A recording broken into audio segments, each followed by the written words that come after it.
بسم الله الرحمن الرحیم. په دې لیکچر کې به زه تاسو ته واضح کوم چې څنګه مثال نن انوینټري آیټمز موږ په کویک بوک ډیسکټاپ کې اډ کولی شو. نن انوینټري آیټمز څه دي؟ دا هغه شیان یا ګورز یا پروډکټس دي کوم چې یو کمپني د خپل استفادې دپاره اخلي او یا کمپني د دې هدف لپاره اخلي چې واپس یې خرڅ کړي، خو په کوانټیټي کې نه، یعنی کوانټیټي ونه لري.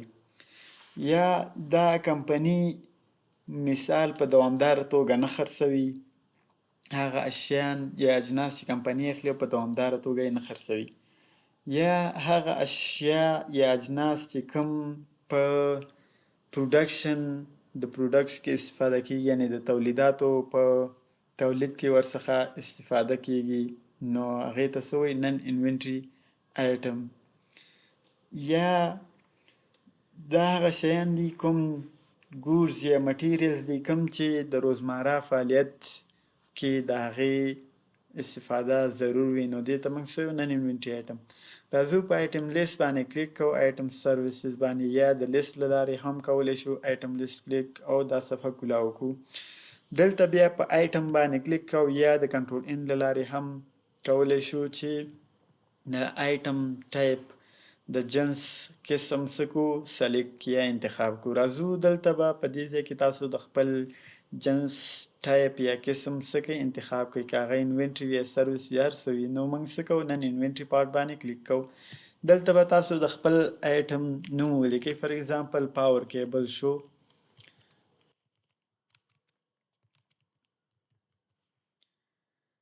دلته به تاسو خپل آیټم مینوفیکچررز پارټ نمبر ولیکئ چې کوم موږ مخکې ویلی وو چې دا یو نمبر دی د کمپنۍ لخوا څه کیږي؟ اساین کیږي د خپل پروډکټ د تولید د آیډنټیفیکیشن په خاطر باندې. که چېرته موږ دا جنس د خپل استفادې دپاره اخلو، نو دا به واپس موږ څه کوو؟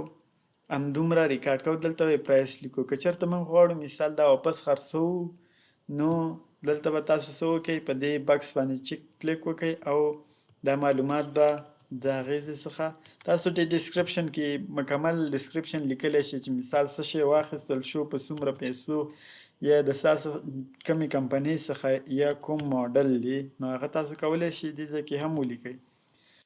نو دا او تاسې هم کولی شئ چې همدا نوم او مینوفیکچررز پارټ نمبر هم ولیکئ دې ځایونو کې.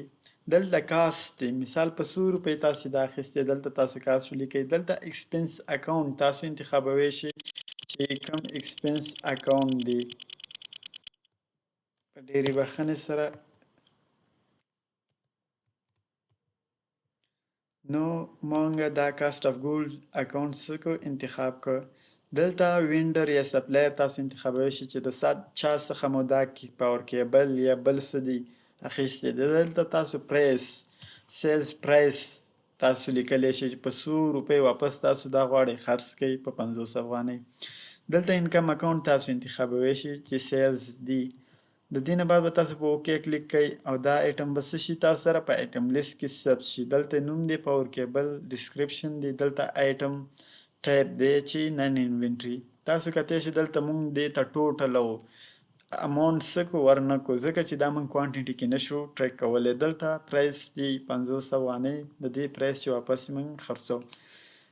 که چېرته تاسو غواړئ دا ایډیټ کړئ، نو په ډبل کلیک کولو سره او یا هم په دې آیټم باندې به رایټ کلیک وکئ او را به شي ایډیټ آیټم، په دې به کلیک وکئ، نو دا معلومات تاسو څه کولی شئ؟ له دې ځای څخه ایډیټ کولی شئ.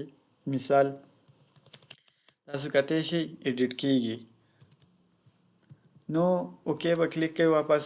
که چېرته تاسو غواړئ دا آیټم اناکټیو کړئ، نه غواړئ مثال نور دا شیان واخلئ او تاسو ته باید معلوم او محدود آیټم لیست په کویک بوک ډیسکټاپ کې وښودل شي، نو تاسو به راشئ رایټ کلیک به په آیټم باندې وکئ، بیا به راشئ میک آیټم اناکټیو او په دې به کلیک کوئ.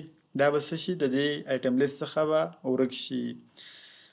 نو که چېرته غواړئ واپس راوړئ اکټیو یې کوئ، نو تاسو به راشئ دلته انکلود اناکټیو په دې چک به وکئ او له دې ځای څخه به رایټ کلیک وکئ په دې آیټم او بیا به میک آیټم اکټیو باندې کلیک کوئ، نو دا آیټم به واپس په آیټم لیست کې راشي.